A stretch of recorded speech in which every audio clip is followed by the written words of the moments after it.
ਮਲਕ ਸਾਹਿਬ ਇਹ ਵੇਖੋ, ਇਹ ਚੀਜ਼ ਜਿਹੜੀ ਇਹਨਾਂ ਨੇ ਬਣਾਈ ਹੈ, ਇੱਥੇ ਹੈਲੀਕਾਪਟਰ ਉਤਰਨ ਦੇ, ਇਹਨੂੰ ਨਿਊ ਹਰਮ ਆਂਦੇ ਨੇ।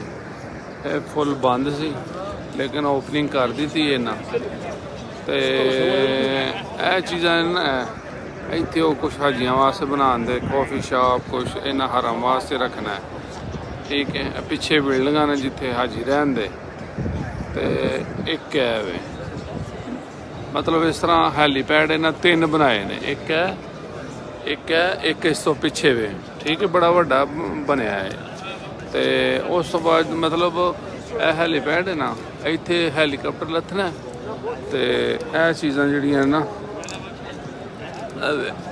ਅੱਜ ਤੇ ਸ਼ੀਸ਼ਾ ਨਹੀਂ ਲੱਗਾ, ਇਹ ਪੁਲ ਹੈ, ਮਤਲਬ ਇਹ ਖਾਸ ਜਗ੍ਹਾ ਉਹਨਾਂ ਜਿਵੇਂ ਉਹ ਜਹਾਜ਼ਾਂ ਦੇ ਵਿੱਚ ਬਹਾ ਕੇ ਉਹ ਕਰਦੇ ਨੇ ਨਾ, ਤਿਆਰਿਆਂ ਵਿੱਚ ਮੁਸਾਫਰਾਂ ਪੈਸੰਜਰਾਂ ਨੂੰ ਬਣਾਉਂਦੇ, ਉਹਨਾਂ ਵਾਸਤੇ ਬਣਾਉਂਦੇ ਨੇ।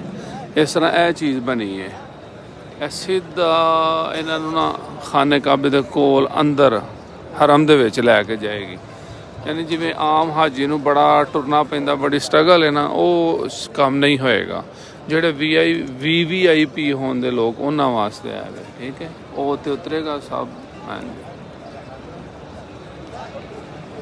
ਇਹ ਸਾਰੇ ਹਾਜੀ ਨੇ ਮਾਸ਼ਾਅੱਲਾ।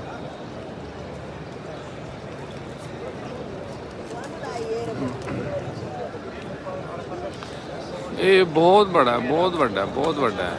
ਵੇਖਣਾ ਇਹ ਮੱਕਾ ਟਾਵਰ, ਇਹ ਉਹ ਕਲਾਕ ਟਾਵਰ ਕਿੱਥੋਂ ਨਜ਼ਰ ਆ ਰਿਹਾ, ਬੜੀ ਦੂਰੋਂ ਛੋਟਾ ਜਿਹਾ। ਇਹ ਨਾ ਹੁਣ ਨਿਊ ਓਪਨਿੰਗ ਕੀਤੀ ਹੈ ਨਾ, ਮਾਸ਼ਾਅੱਲਾ ਬੜਾ ਵੱਡਾ ਹੈ। ਨਮਾਜ਼ ਦਾ ਟਾਈਮ ਹੀ ਨਜ਼ਦੀਕ ਹੀ ਹੈ।